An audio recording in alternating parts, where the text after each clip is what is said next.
and treasure trying to defeat a different terror group, one that has broken ties with ISIS because they believe ISIS is too extreme. So what will it take to defeat the new terror threat? And can anything be done to keep another one, a different one, from emerging in the process? Well, joining me now to discuss this is Democratic Congressman Jim McDermott from Washington State and Shadi Hamid of the Brookings Institution, who wrote the new book, Temptations of Power, Islamists and Liberal Democracy in a New Middle East. Thank you both for joining us this morning. I appreciate it. And I want to get to this question of, if the goal is to defeat ISIS, how do you do it? How do these airstrikes tie into it? But I actually want to start with a more fundamental question and put it to both of you. And it was posed this week by Tom Friedman in the New York Times. And Tom Friedman was talking about ISIS, was talking about what goals the U.S. should have here. And he wrote in his column, he said, there are no words to describe the vileness of the video beheadings of 2 American journalists by ISIS. But I have no doubt that they're meant to get us to overreact, a la 9/11, and rush off again without a strategy. ISIS is awful, he writes, but it is not a threat to America's homeland. Congressman, let me just start with you on that basic point he makes there at the end. ISIS is awful, but not a threat to America's homeland. Do you agree with that? I don't often agree with Tom Friedman totally, but on that one I do. I think that the problem we've had in the past is being impulsive. And what's going on right now is that people are upset because the president is thoughtful and careful and deliberative. And that's really a wonderful change from the last president, who was impulsive and jumped in and did stuff without really understanding what he's getting into. The president has an impossible situation here, but he is handling it about as well as I think anybody could. Well, so Shadi, what's your reaction to what Tom Friedman wrote there? He's not saying it doesn't mean that ISIS doesn't have to be dealt with, but just in terms of being a threat to the homeland here, do you agree it's not a threat to the U.S. homeland? Well, ISIS is very much consumed in Iraq and Syria right now, but they could and probably will be a threat to the homeland at some later point. It's hard to anticipate, but they've been quite clear that they do have designs on attacking the U.S. and U.S. interests. So what is the best strategy to deal with a group like that, then, Hamid, would you say? If you think there might be a threat somewhere down the road, but there isn't an imminent threat right now, how should this be dealt with? When we have this sort of limited airstrikes right now in the attempt to build up the Iraqi military, to get the Kurds in position maybe to join some sort of a coalition, trying to build a coalition here right now, is that an appropriate approach in your mind?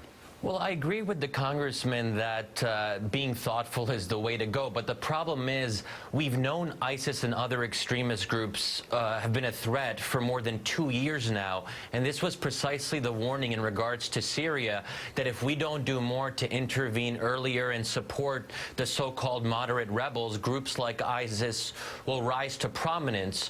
So it's not as if this just started last week or even 2 months ago.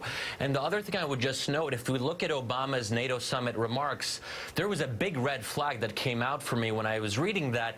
He said, we are going to degrade and ultimately defeat ISIS the way we went after Al-Qaeda.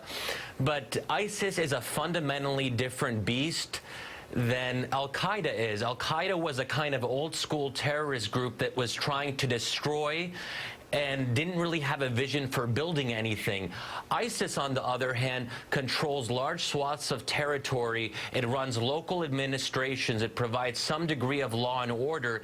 It has real aspirations to govern, obviously in its own vicious way, but that's a different kind of model. So that, based on what you're describing, based on how you understand ISIS and what you understand it to be, what are you saying, what are the steps the United States should be taking to defeat that? Well, so if ISIS is a kind of proto-state, then we can treat it as we would a terrorist group. And that means that there has to be a broader vision that looks at the root causes of ISIS's rise, which is a failure of governance, which is the brutal policies of Bashar al-Assad in Syria. So a major component has to be boosting the mainstream rebel forces in Syria. And there's been some rhetoric about that from Obama and Secretary Kerry, but no real new initiatives. There has to be a third force in Syria that can counter both ISIS and the Assad regime, but we haven't been serious about that. So, Congressman McDermott, what do you say to that, the idea of creating a third force in Syria the United States can align with? I think the United States should be very careful about how far they get in.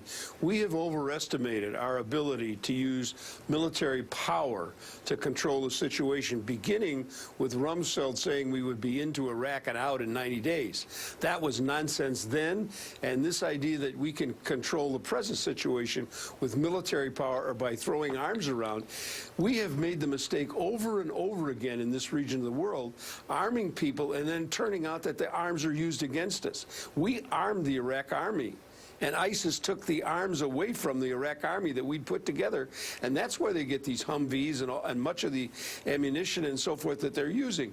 So that's what makes it so difficult for the president. I think this is going to have to be handled diplomatically. Ultimately, we have to get an elected official into Iraq who is willing to accept a government made up of Shia, Sunni, Kurd, Christian, everybody, Turkmen, they all have to be in the government. Congressman, do you think that's possible in Iraq? I guess that's the question that hangs over all this. When you look at how the story of the creation of Iraq after World War I, that it's always been, you know, we give the name Iraq, we put borders on the map, but these are three groups. Have they ever been able to get along and exist together? Well, they did under Saddam Hussein, and sure, there was a dictator, there was a strongman. So you're going to wind up with a strongman of some sort. It will not be a thug like Maliki, who is perceived by many, many, many people in Iraq as being too closely tied to Iran.